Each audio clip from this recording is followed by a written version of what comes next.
I woke up around 8 the next morning and found that La Gorda had sunned my clothes and made breakfast. We ate in the kitchen in the dining area.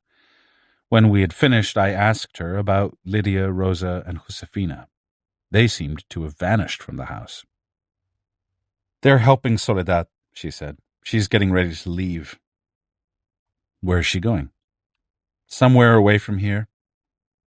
"She has no more reason to stay. She was waiting for you, and you have already come." "Are the little sisters going with her?" "No. They just don't want to be here today. It looks as if today is not a good day for them to stick around." "Why isn't it a good day?" "The Genaros are coming to see you today, and the girls don't get along with them. If all of them are here together, they'll get into a most dreadful fight. The last time that happened, they nearly killed one another." "Do they fight physically?" "You bet they do.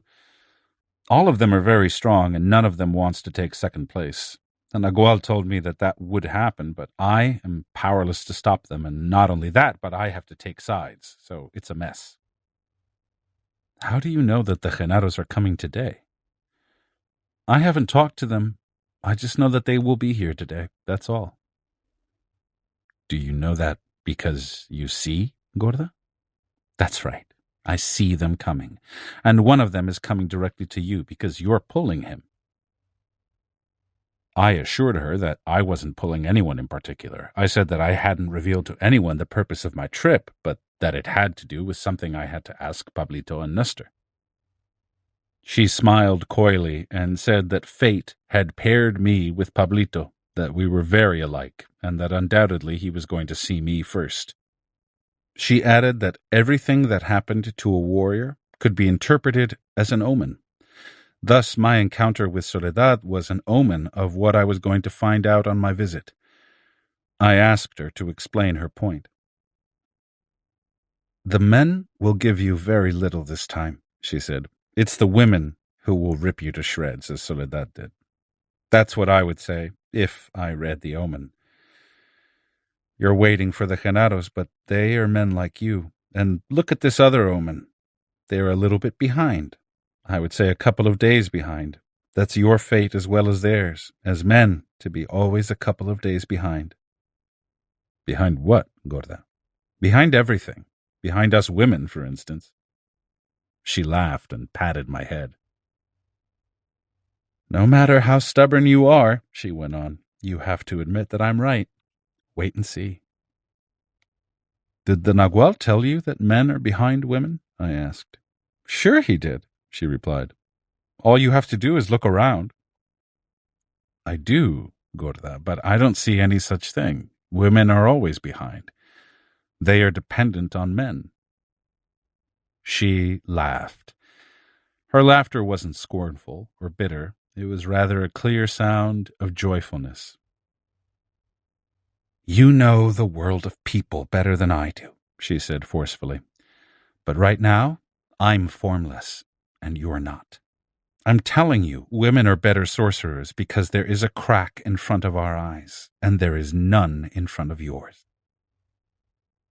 She didn't seem angry, but I felt obliged to explain that I asked questions and made comments not because I was attacking or defending any given point, but because I wanted her to talk. She said that she had done nothing else but talk since the moment we met, and that the Nagual had trained her to talk because her task was the same as mine, to be in the world of people. "Everything we say," she went on, "is a reflection of the world of people. You will find out before your visit is over that you talk and act the way you do because you're clinging to the human form, just as the Genaros and the little sisters are clinging to the human form when they fight to kill one another." "But aren't all of you supposed to cooperate with Pablito, Nestor, and Benigno?" "Genaro and the Nagual told every one of us that we should live in harmony and help and protect one another because we are alone in the world. Pablito was left in charge of us four, but he's a coward. If it were left up to him, he would let us die like dogs. When the Nagual was around, though, Pablito was very nice to us and took very good care of us. Everyone used to tease him and joke that he took care of us as if we were his wives. The Nagual and Genaro told him not too long before they left that he had a real chance to become the Nagual someday because we might become his four winds, his four corners. Pablito understood it to be his task, and from that day on, he changed. He became insufferable. He began to order us around as if we were really his wives. I asked the Nagual about Pablito's chances, and he told me that I should know that everything in a warrior's world depends on personal power, and personal power depends on impeccability. If Pablito were impeccable, he would have a chance. I laughed when he told me that. I know Pablito very well, but the Nagual explained to me that I shouldn't take it so lightly. He said that warriors always have a chance, no matter how slim. He made me see that I was a warrior myself and that I shouldn't hinder Pablito with my thoughts. He said that I should turn them off and let Pablito be, that the impeccable thing for me to do was to help Pablito, in spite of what I knew about him. I understood what the Nagual said. Besides, I have my own debt with Pablito, and I welcomed the opportunity to help him. But I also knew that no matter how I helped him, he was going to fail. I knew all along that he didn't have what it takes to be like the Nagual. Pablito is very childish, and he won't accept his defeat. He's miserable because he's not impeccable, and yet he's still trying in his thoughts to be like the Nagual. How did he fail? As soon as the Nagual left, Pablito had a deadly run-in with Lydia.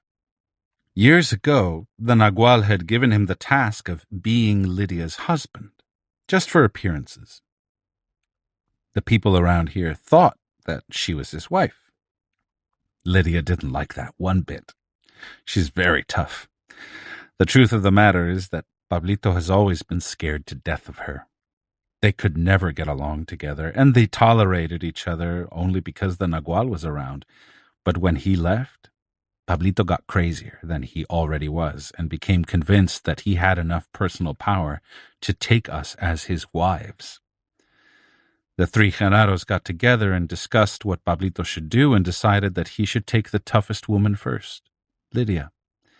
They waited until she was alone, and then all three of them came into the house and grabbed her by the arms and threw her on the bed. Pablito got on top of her. She thought at first that the Genaros were joking, but when she realized that they were serious, she hit Pablito with her head in the middle of his forehead and nearly killed him. The Genaros fled, and Nestor had to tend to Pablito's wound for months. Is there something that I can do to help them understand? No. Unfortunately, understanding is not their problem. All six of them understand very well. The real trouble is something else, something very ugly that no one can help them with. They indulge in not trying to change. Since they know they won't succeed in changing, no matter how much they try, or want to, or need to, they've given up trying altogether. That's as wrong as feeling disappointed with our failures. The Nagual told each of them that warriors, both men and women, must be impeccable in their effort to change in order to scare the human form and shake it away. After years of impeccability, a moment will come, the Nagual said, when the form cannot stand it any longer, and it leaves, just as it left me. In doing so, of course, it injures the body and can even make it die, but an impeccable warrior survives, always. A sudden knock at the front door interrupted her. La Gorda stood up and went over to unlatch the door. It was Lydia. She greeted me very formally and asked La Gorda to go with her. They left together. I welcomed being alone. I worked on my notes for hours. The open-air dining area was cool and had very good light. La Gorda returned around noon. She asked me if I wanted to eat. I wasn't hungry, but she insisted that I eat. She said that contacts with the Allies were very debilitating and that she felt very weak herself. After eating, I sat down with La Gorda and was getting ready to ask her about dreaming when the front door opened loudly and Pablito walked in. He was panting. He obviously had been running and appeared to be in a state of great excitation. He stood at the door for a moment, catching his breath. He hadn't changed much. He seemed a bit older, or heavier, or perhaps only more muscular. He was, however, still very lean and wiry. His complexion was pale, as if he hadn't been in the sun for a long time. The brownness of his eyes was accentuated by a faint mark of weariness in his face. I remembered Pablito as having a beguiling smile. As he stood there looking at me, his smile was as charming as ever. He ran over to where I was sitting and grasped my forearms for a moment without saying a word. I stood up. He then shook me gently and embraced me. I myself was utterly delighted to see him. I was jumping up and down with an infantile joy. I didn't know what to say to him. He finally broke the silence. "Maestro," he said softly, nodding his head slightly as if he were bowing to me. The title of Maestro, or teacher, caught me by surprise. I turned around, as if I were looking for someone else who was just behind me. I deliberately exaggerated my movements to let him know that I was mystified. He smiled, and the only thing that occurred to me was to ask him how he knew I was there. He said that he, Nestor, and Benigno had been forced to return because of a most unusual apprehension, which made them run day and night without any pause. Nestor had gone to their own house to find out if there was something there that would account for the feeling that had driven them. Benigno had gone to Soledad's place, and he himself had come to the girls' house. "You hit the jackpot, Pablito," La Gorda said, and laughed. Pablito didn't answer. He glared at her. "I bet that you're working yourself up to throw me out," he said in a tone of great anger. "Don't fight with me, Pablito," La Gorda said, unruffled. Pablito turned to me and apologized, and then added in a very loud voice, as if he wanted someone else in the house to hear him, that he had brought his own chair to sit on, and that he could put it wherever he pleased. "There's no one else around here except us," La Gorda said softly, and chuckled. "I'll bring in my chair anyway," Pablito said. "You don't mind, Maestro, do you?" I looked at La Gorda. She gave me an almost imperceptible go-ahead sign with the tip of her foot. "Bring it in. Bring anything you want," I said. Pablito stepped out of the house. "They're all that way," La Gorda said. "All three of them." Pablito came back a moment later carrying an unusual-looking chair on his shoulders. The chair was shaped to follow the contour of his back, so when he had it on his shoulders upside down, it looked like a backpack. "May I put it down?" he asked me. "Of course," I replied, moving the bench over to make room. He laughed with exaggerated ease. "Aren't you the Nagual?" he asked me, and then looked at La Gorda and added, "Or do you have to wait for orders?" "I am the Nagual," I said facetiously, in order to humor him. I sensed that he was about to pick a fight with La Gorda. She must have sensed it too, for she excused herself and went out the back. Pablito put his chair down and slowly circled around me, as if he were inspecting my body. Then he took his low-back, narrow chair in one hand, turned it around, and sat down, resting his folded arms on the back of the chair that was made to allow him the maximum comfort as he sat astride it. I sat down facing him. His mood had changed completely the instant La Gorda left. "I must ask you to forgive me for acting the way I did," he said, smiling, "but I had to get rid of that witch." "Is she that bad, Pablito?" "You can bet on that," he replied. To change the subject, I told him that he looked very fine and prosperous. "You look very fine yourself, Maestro," he said. "What's this nonsense of calling me maestro?" I asked in a joking tone. "Things are not the same as before," he replied. "We are in a new realm, and the witness says that you're a maestro now, and the witness cannot be wrong. But he will tell you the whole story himself. He'll be here shortly, and he'll be glad to see you again. I think that by now he must have felt that you're here. As we were coming back, all of us had the feeling that you might be on your way, but none of us felt that you had already arrived." I told him then that I had come for the sole purpose of seeing him and Nestor, that they were the only two people in the world with whom I could talk about our last meeting with Don Juan and Don Genaro, and that I needed, more than anything else, to clear up the uncertainties that last meeting had created in me. "We're bound to one another," he said. "I'll do anything I can to help, you know that. But I must warn you that I'm not as strong as you would want me to be. Perhaps it would be better if we didn't talk at all, but on the other hand, if we don't talk, we'll never understand anything." In a careful and deliberate manner, I formulated my query. I explained that there was one single issue at the crux of my rational predicament. "Tell me, Pablito," I said, "did we truly jump with our bodies into the abyss?" "I don't know," he said. "I really don't know." "But you were there with me." "That's the point. Was I really there?" I felt annoyed at his cryptic replies. I had the sensation that if I would shake him or squeeze him, something in him would be set free. It was apparent to me that he was deliberately withholding something of great value. I protested that he would choose to be secretive with me when we had a bond of total trust. Pablito shook his head as if silently objecting to my accusation.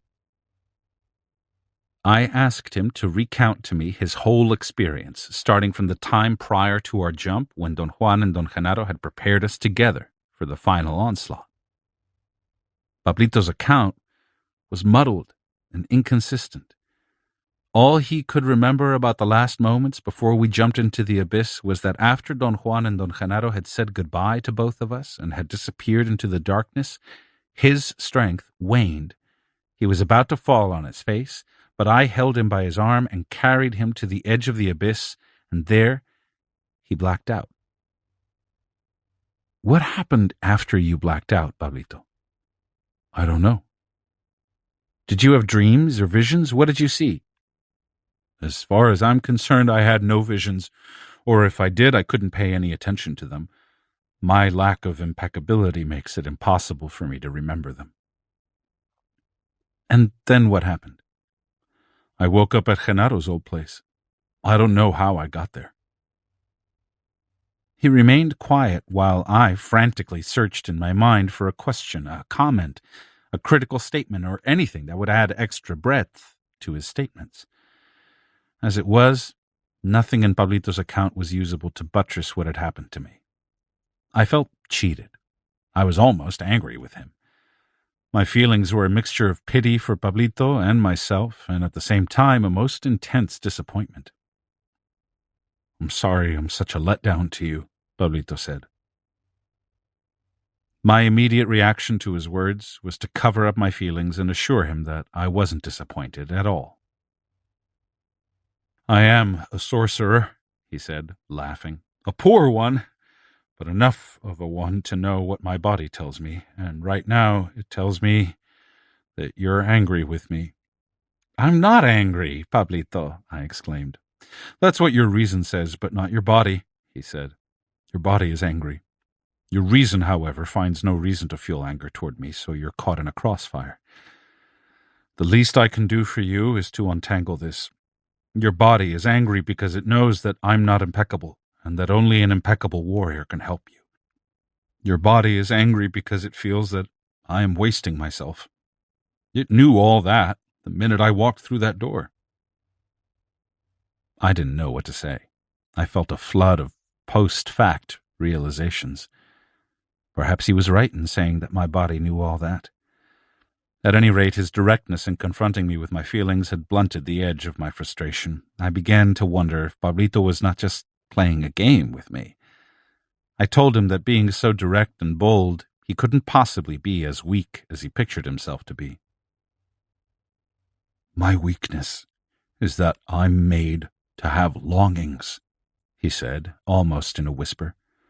"I'm even to the point where I long for my life as an ordinary man. Can you believe that?" "You can't be serious, Pablito," I exclaimed. "I am," he replied. "I long for the grand privilege of walking the face of the earth as an ordinary man without this awesome burden." I found his stand simply preposterous and caught myself exclaiming over and over that he couldn't possibly be serious. Pablito looked at me and sighed. I was overtaken by a sudden apprehension. He seemed to be on the verge of tears. My apprehension gave way to an intense feeling of empathy. Neither of us could help each other. La Gorda came back to the kitchen at that moment. Pablito seemed to experience an instantaneous revitalization. He jumped to his feet and stomped on the floor. "What the hell do you want?" he yelled in a shrill, nervous voice. "Why are you snooping around?" La Gorda addressed me as if he didn't exist. She politely said that she was going to Soledad's house. "What the hell do we care where you go?" he yelled. "You can go to hell for that matter." He stomped on the floor like a spoiled child while La Gorda stood there, laughing. "Let's get out of this house, maestro," he said loudly. His sudden shift from sadness to anger fascinated me. I became engrossed in watching him. One of the features that I had always admired was his nimbleness. Even when he stomped his feet, his movements had grace. He suddenly reached across the table and nearly snatched my writing pad away from me. He grabbed it with the thumb and index finger of his left hand. I had to hold onto it with both hands, using all my strength. There was such an extraordinary force in his pull that if he had really wanted to take it, he could have easily jerked it away from my grip. He let go, and as he retrieved his hand, I saw a fleeting image of an extension to it. It happened so fast that I could have explained it as a visual distortion on my part, a product of the jolt of having to stand up halfway, drawn by the force of his pull, but I had learned by then that I could neither behave with those people in my accustomed manner, nor could I explain anything in my accustomed manner. So I didn't even try. "What's that in your hand, Pablito?" I asked. He recoiled in surprise and hid his hand behind his back. He had a blank expression and mumbled that he wanted us to leave that house because he was becoming dizzy.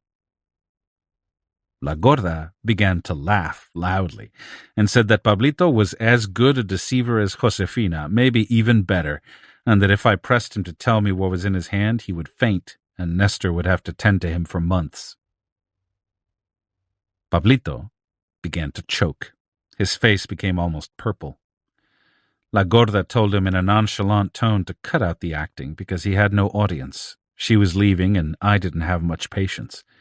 She then turned to me and told me in a most commanding tone to stay there and not to go to the Genaros' house. "Why in the hell not?" Pablito yelled and jumped in front of her as if trying to stop her from leaving. "What gall telling the maestro what to do?" "We had a bout with the allies in your house last night," La Gorda said to Pablito matter-of-factly. "The Nagual and I are still weak from that. If I were you, Pablito, I would put my attention to work. Things have changed. Everything has changed since he came." La Gorda left through the front door. I became aware then that, indeed, she looked very tired. Her shoes seemed too tight, or perhaps she was so weak that her feet dragged a little bit. She seemed small and frail. I thought that I must have looked as tired. Since there were no mirrors in the house, I had the urge to go outside and look at myself in the side mirror of my car. I perhaps would have done it, but Pablito thwarted me. He asked me in the most earnest tone not to believe a word of what she had said about his being a deceiver. I told him not to worry about that. "You don't like La Gorda at all, do you?" I asked. "You can say that again," he replied with a fierce look. "You know better than anyone alive the kind of monsters those women are. The Nagual told us that one day you were going to come here just to fall into their trap. He begged us to be on the alert and warn you about their designs. The Nagual said that you had 1 out of 4 chances. If our power was high, we could bring you here ourselves and warn you and save you. If our power was low, we ourselves would arrive here just in time to see your corpse. The 3rd chance was to find you either the slave to the witch Soledad or the slave of those disgusting mannish women. The 4th chance, and the faintest one of all, was to find you alive and well. The Nagual told us that in case you survived, you would then be the Nagual, and we should trust you because only you could help us." "I'll do anything for you, Pablito. You know that." "Not just for me. I'm not alone. The witness and Benigno are with me. We're together, and you have to help all of us." "Of course, Pablito. That goes without saying." "People around here have never bothered us. Our problems are with those ugly, mannish freaks. We don't know what to do with them. The Nagual gave us orders to stay around them no matter what. He gave me a personal task, but I failed at it. I was very happy before, you remember. Now I can't seem to manage my life anymore." "What happened, Pablito?" "Those witches drove me from my house. They took over and pushed me out like trash. I now live in Genaros' house with Nestor and Benigno. We even have to cook our own meals. The Nagual knew that this might happen and gave La Gorda the task of mediating between us and those 3 bitches. But La Gorda is still what the Nagual used to call her, 220 buttocks. That was her nickname for years and years because she tipped the scale at 220 pounds. Pablito chuckled at his recollection of La Gorda. "She was the fattest, smelliest slob you'd ever want to see," he went on. "Today she's half her real size, but she's still the same fat, slow woman up there in her head, and she can't do a thing for us. But you're here now, Maestro, and our worries are over. Now we are 4 against 4. I wanted to interject a comment, but he stopped me. "Let me finish what I have to say before that witch comes back to throw me out," he said as he nervously looked at the door. "I know that they have told you that the 5 of you are the same because you are the Nagual's children. That's a lie. You're also like us, the Genaros, because Genaro also helped to make your luminosity. You're one of us, too. See what I mean? So, don't you believe what they tell you. You also belong to us. The witches don't know that the Nagual told us everything. They think that they are the only ones who know. It took 2 Toltecs to make us. We are the children of both. Those witches—" Wait, Pablito, I said, putting my hand over his mouth. He stood up, apparently frightened by my sudden movement. "What do you mean that it took 2 Toltecs to make us?" "The Nagual told us that we are Toltecs. All of us are Toltecs.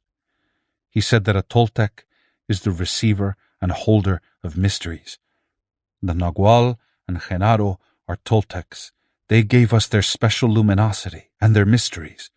We received their mysteries and now we hold them." His usage of the word Toltec baffled me. I was familiar only with its anthropological meaning. In that context, it always refers to a culture of Nahuatl-speaking people in central and southern Mexico, which was already extinct at the time of the conquest. "Why did he call us Toltecs?" I asked, not knowing what else to say. "Because that's what we are. Instead of saying that we are sorcerers or witches, he said that we are Toltecs." "If that's the case, why do you call the little sisters witches?" "Oh, that's because I hate them. That has nothing to do with what we are." "Did the Nagual tell that to everyone?" "Why, certainly, everyone knows." "But he never told me that."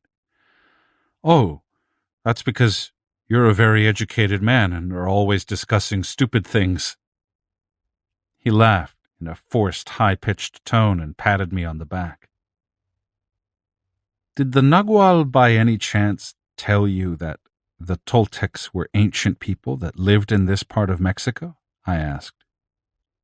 See, there you go. That's why he didn't tell you. The old crow probably didn't know that they were ancient people. He rocked in his chair as he laughed.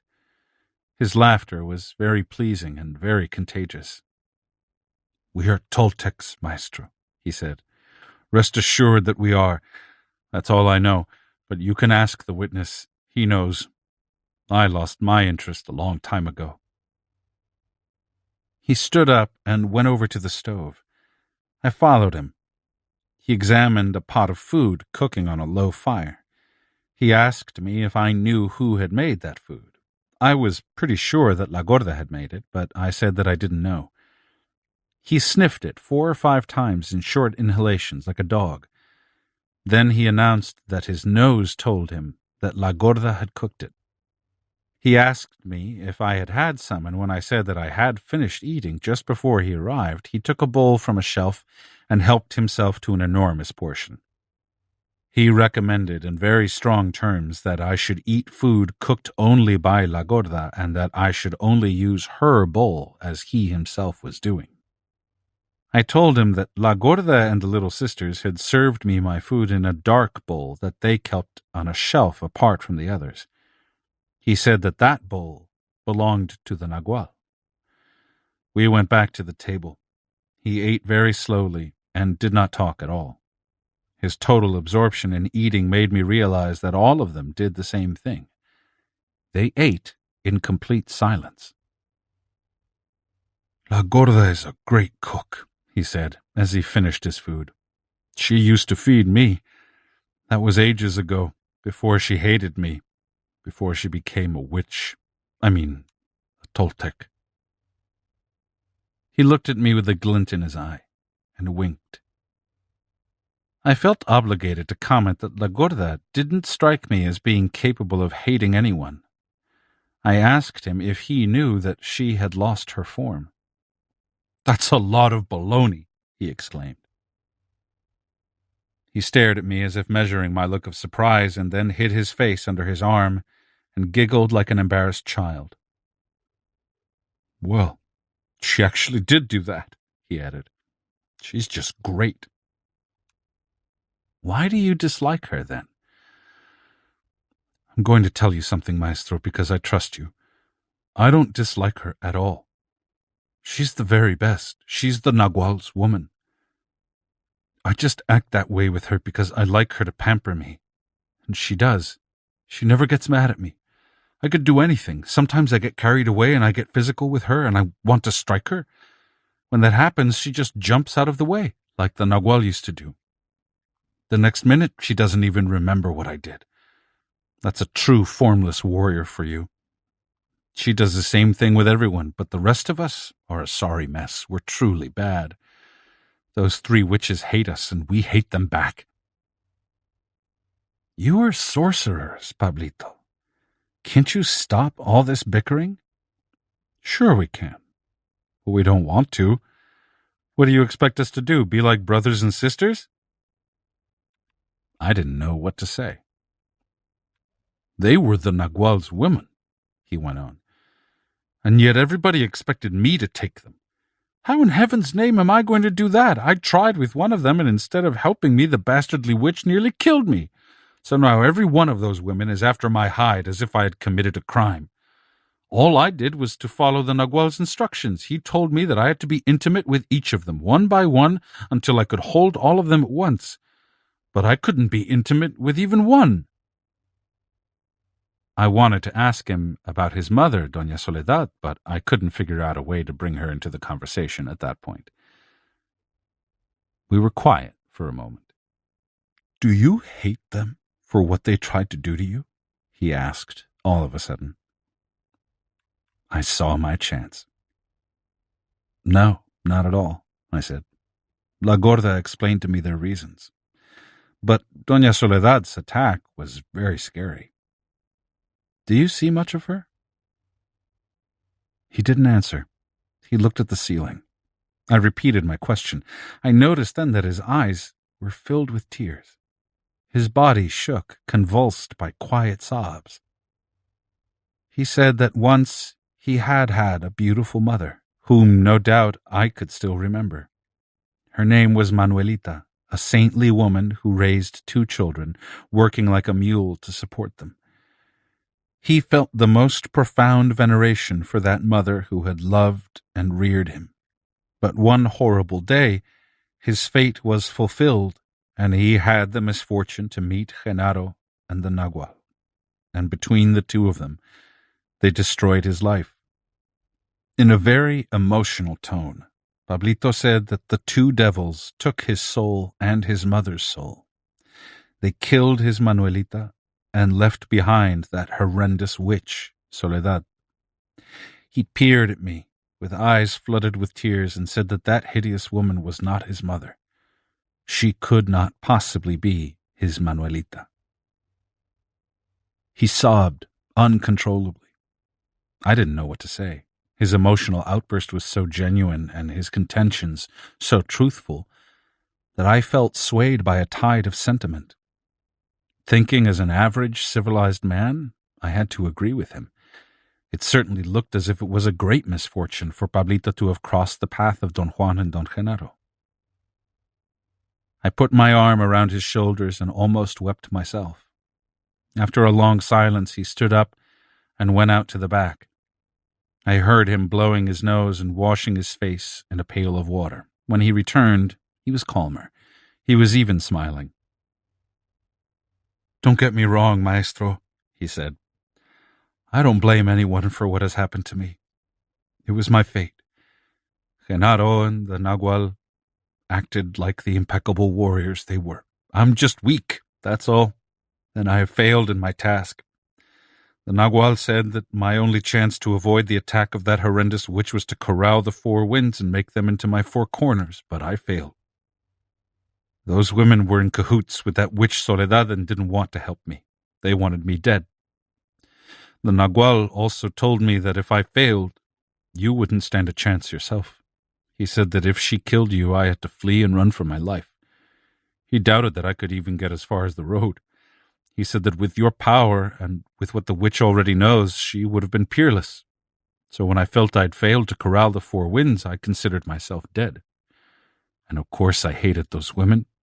But today, maestro, you bring me new hope." I told him that his feelings for his mother had touched me very deeply. I was, in fact, appalled by all that had happened, but I doubted intensely that I had brought hope of any kind to him. "You have!" he exclaimed with great certainty. "I've felt terrible all this time. To have your own mother coming after you with an axe is nothing anyone can feel happy about. But now she's out of the way, thanks to you and whatever you did. Those women hate me because they're convinced I'm a coward. They just can't get it through their thick heads that we're different. You and those 4 women are different than me and the witness and Benigno in one important way. All 5 of you were pretty much dead before the Nagual found you. He told us that once you had even tried to kill yourself. We were not that way. We were well and alive and happy. We are the opposite of you. You are desperate people. We are not. If Genaro hadn't come my way, I would be a happy carpenter today, or perhaps I would have died. It doesn't matter. I would have done what I could, and that would have been fine." His words plunged me into a curious mood. I had to admit that he was right in that those women and myself were indeed desperate people. If I had not met Don Juan, I would no doubt be dead. But I couldn't say, as Pablito had, that it would have been fine with me either way. Don Juan had brought life and vigor to my body and freedom to my spirit. Pablito's statements made me remember something Don Juan had told me once when we were talking about an old man, a friend of mine. Don Juan had said in very emphatic terms that the old man's life or death had no significance whatsoever. I felt a bit cross at what I thought to be redundance on Don Juan's part. I told him that it went without saying that the life and death of that old man had no significance, since nothing in the world could possibly have any significance except to each one of us personally. "You said it," he exclaimed and laughed. "That's exactly what I mean. That old man's life and death have no significance to him personally. He could have died in 1929 or in 1950, or he could live until 1995. It doesn't matter. Everything is stupidly the same to him." My life before I met Don Juan had been that way. Nothing had ever mattered to me. I used to act as if certain things affected me, but that was only a calculated ploy to appear as a sensitive man. Pablito spoke to me and disrupted my reflections. He wanted to know if he had hurt my feelings. I assured him that it was nothing. In order to start up the conversation again, I asked him where he had met Don Genaro. "My fate was that my boss got ill," he said, "and I had to go to the city market in his place to build a new section of clothing booths. I worked there for 2 months. While I was there, I met the daughter of the owner of one of the booths. We fell in love. I built her father's stand a little bigger than the others, so I could make love to her under the counter while her sister took care of the customers." One day, Genaro brought a sack of medicinal plants to a retailer across the aisle, and while they were talking, he noticed that the clothing stand was shaking. He looked carefully at the stand, but he only saw the sister sitting on a chair half asleep. The man told Genaro that every day the stand shook like that around that hour. The next day, Genaro brought the nagual to watch the stand shaking, and sure enough, that day, it shook. They came back the next day, and it shook again. So they waited there until I came out. That day I made their acquaintance, and soon after Genaro told me that he was an herbalist and proposed to make me a potion that no woman could resist. I liked women, so I fell for it. He certainly made the potion for me, but it took him 10 years. In the meantime, I got to know him very well, and I grew to love him more than if he were my own brother. And now I miss him like hell. So you see, he tricked me. Sometimes I'm glad that he did.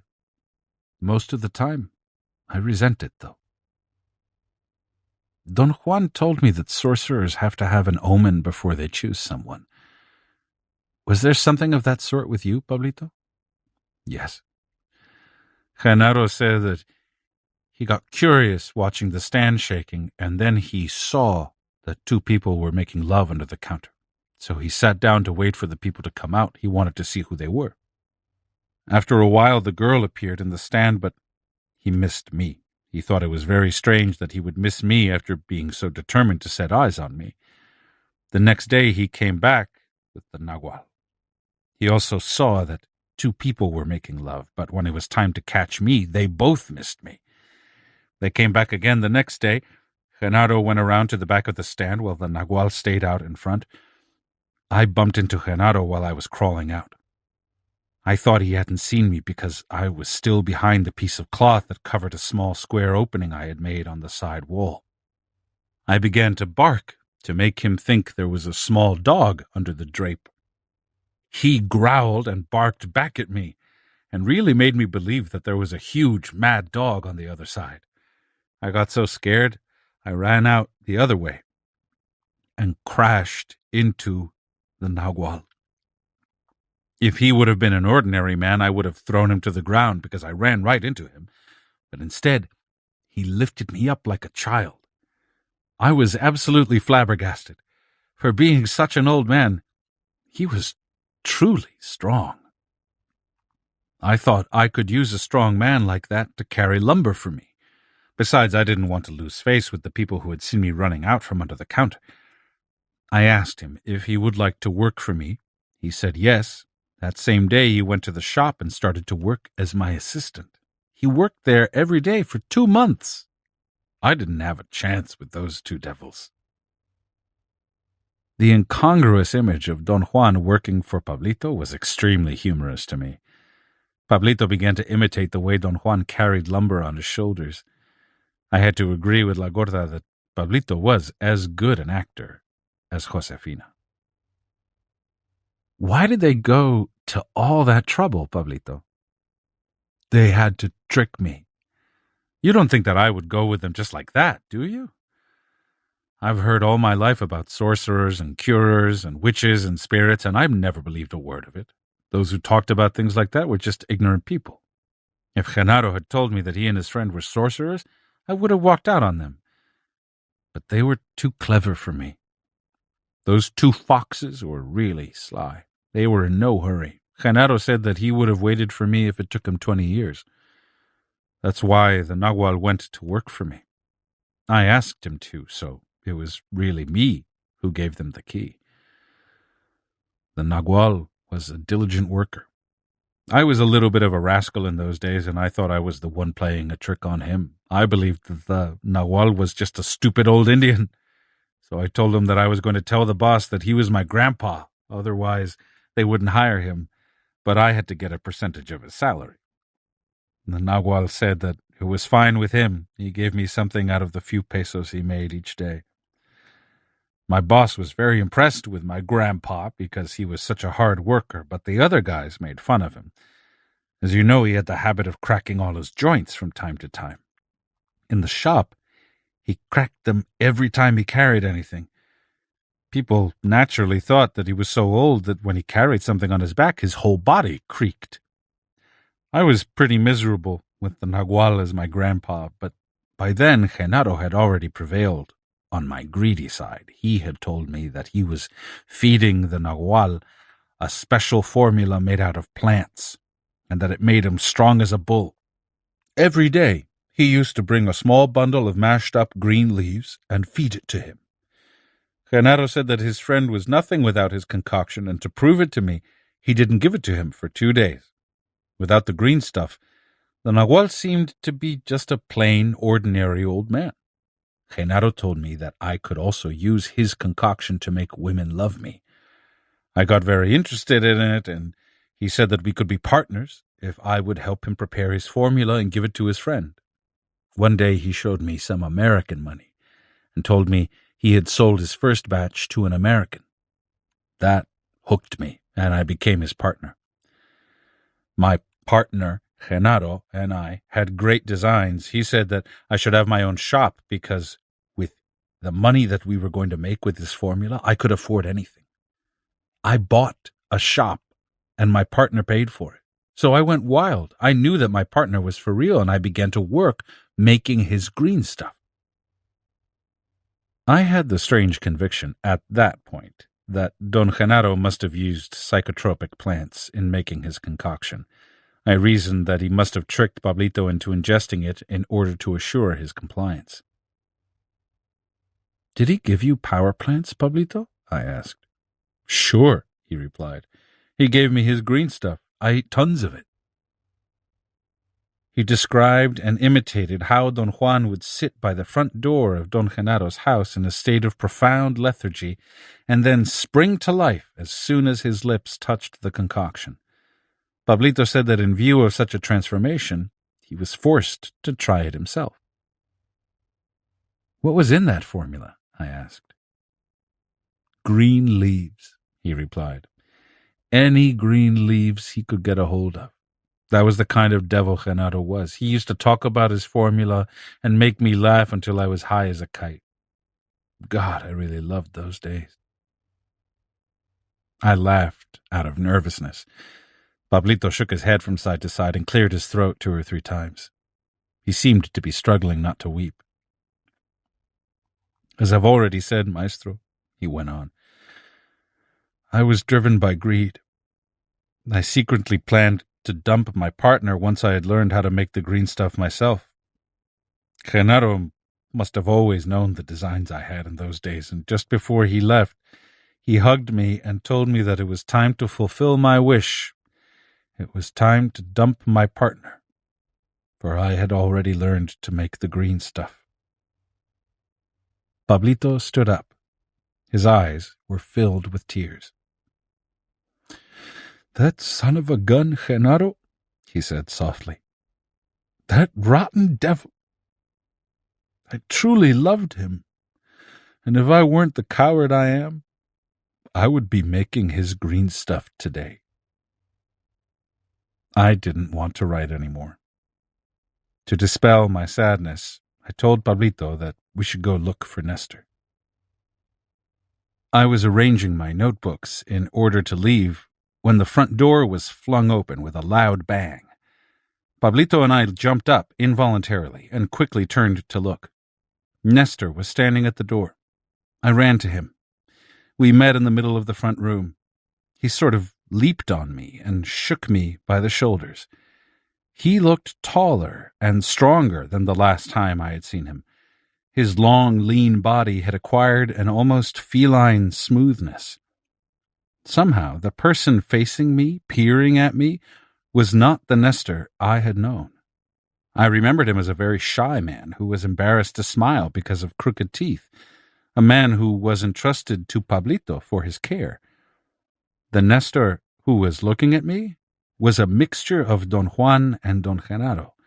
He was wiry and agile like Don Genaro, but had the mesmeric command that Don Juan had. I wanted to indulge in being perplexed, but all I could do was laugh with him. He patted me on the back. He took off his hat. Only then did I realize that Pablito didn't have one. I also noticed that Nestor was much darker and more rugged. Next to him, Pablito looked almost frail. Both of them wore American Levi's, heavy jackets, and crepe-soled shoes. Nestor's presence in the house lightened up the oppressive mood instantly. I asked him to join us in the kitchen. "You came right in time," Pablito said to Nestor with an enormous smile as we sat down. "The maestro and I were weeping here, remembering the Toltec devils." "Were you really crying, maestro?" Nestor asked, with a malicious grin on his face. "You bet he was," Pablito replied. A very soft, cracking noise at the front door made Pablito and Nestor stop talking. If I had been by myself, I wouldn't have noticed or heard anything. Pablito and Nestor stood up. I did the same. We looked at the front door. It was being opened in a most careful manner. I thought that perhaps La Gorda had returned and was quietly opening the door so as not to disturb us.